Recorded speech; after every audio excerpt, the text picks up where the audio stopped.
What's up? I'm Morty, founder of the Foundation brand. Hi, I'm Michael from Boy Worldwide. I'm Alex from Wow That's Unoriginal. And this is my sneaker. And this is my sneaker. And this is my sneaker.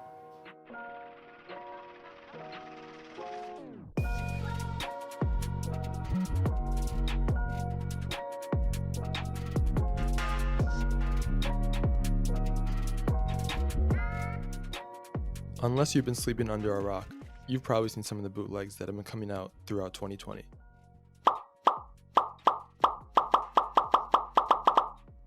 We sat down with some of the creators to talk about these shoes. I think I wanted to make my sneaker really just to tell my own story. I felt like there was a lot of themes and expressions and colorways that I couldn't relate to.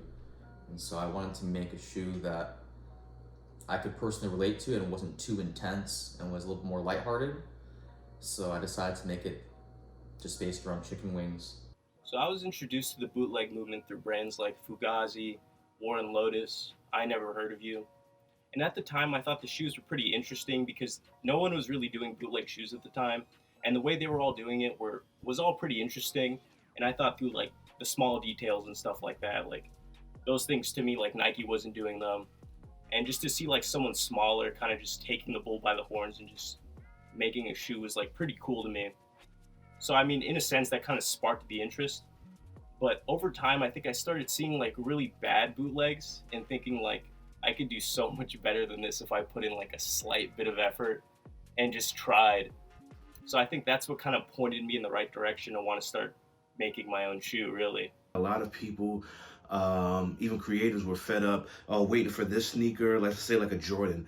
There was a certain Jordan that didn't retro for like years, but then when it retroed, the materials weren't right. Some people are sticklers for the Jumpman and other aesthetics of the sneaker. And I think this was an opportunity for sneakerheads or sneaker lovers to like, you know what, I'm not waiting for all that. Let me make my own shoe. Like, let me see what I got. I know what's dope. I know what's, what looks good. Let me see if I can make something that the culture would love. This is the first colorway here. What inspired this one was just my ideal fried chicken meal. The colors we have inspired by, the hot sauce red, mac and cheese yellow. The laces are like the color of mashed potatoes. And then when you pour gravy, like on your plate of chicken and mashed potatoes, right? Naturally, that gravy settles to the bottom of the plate, which is why I featured gum soles. So I've always been into clothes for like some time now through brands like Supreme, Golf Wang, Ass Pizza. Like a lot of these things kind of changed how the way I look at clothing and like colors in general. I kind of wanted to make like a story that only I could really tell that it was about. But at the same time, you could look at the shoe and not even think about that at all. Like the shoe stands alone by itself, but to me, it just instantly brings me back to like a person in a time. And that's all I really wanted to do. So this sneaker, obviously, is a take on Bapesters, but I wanted to capture that old Bapester feel, like the old Bapester color blocking. So the story behind this is, again, biblical story reference about the story where the prophet Elijah is going against the prophets of this other God in the Bible, literally battle of the gods. So they were saying, which God is true? I'm just summing it up real quick. Who serves the real God? So this group of people has a sacrifice altar. Elijah has his sacrifice altar. So what they do is whoever brings down fire from heaven is declared the true God and the winner, and everyone has to serve him. So what this is just a fire-based colorway. So obviously you have the red. I looked at one of the Bape Cause collaborations to get this actual colorway, even though you can see this blocking on several Bapesters.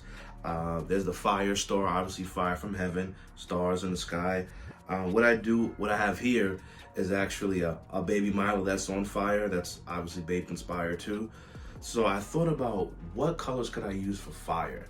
And other than the story being the inspiration, the first thing surprisingly that inspired me to put the colors this way was Charmander. Like Charmander was literally the first thing I thought about. Like, oh, you know what? So let me throw some orange here on the heel, on the bottom, and then I thought about Charmeleon. So obviously that's the red and the yellow, and I just went like that. The process of making these was pretty difficult. The most difficult part was the swoosh, to be honest. I was getting pictures of chicken wings and like trying to orientate it differently.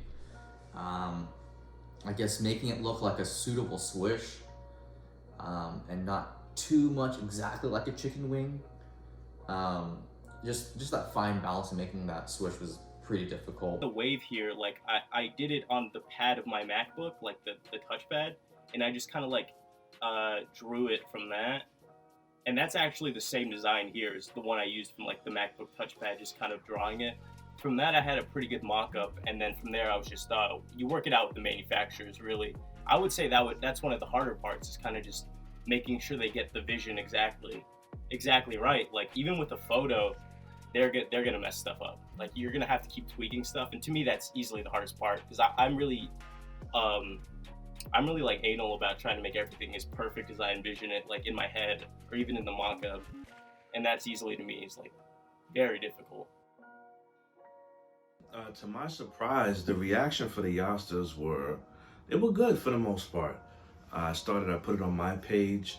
I tagged some known pages. I tagged some Bape pages, some Bape archive pages, and I actually got a little house phone to put it on his story. Shout out to House for that, for putting me on. So from there, I got a lot of follow. I got a good amount of followers. Hey, people hit me up. Hey, like when are you gonna make these available? Like these are super dope. And of course, there were pages that gave, negative feedback or like just straight hate, like, hey, yo, like these are whack. How could you do this and all that? And just for other creatives, you shouldn't shun any fan criticism. The hate, you can swerve. But hate is always fun though. Like, there's no need to be sensitive. People, just have fun with it. But that criticism and feedback from people who really enjoy your brand, man, take that hold, because they really want to see you win and they love what you're doing. As far as selling it goes, like I always kind of just believed in the shoe because I thought it was so unique and so different that I never really even worried about selling it. Really, I actually like never really cared if no one bought it, because I was just okay with making it. Like just seeing something that you kind of drew and put your feelings into. Like I don't even care if anyone bought it. Like I'm just glad a sample pair existed and I could say like this is a thing I made.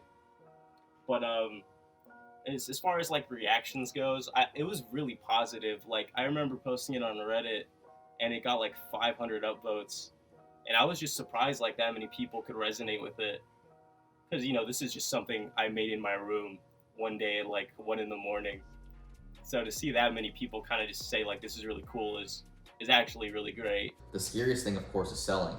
And I think originally the feedback was not as great as I thought it was going to be. When I first started showing off the samples of these ones online, I think people were just confused. And I expected it. It was very different from everything else that was, kind of coming onto the market at that time. Nowadays, especially after these have sold out, the reactions from people are phenomenal. And I'm very grateful for the support I get.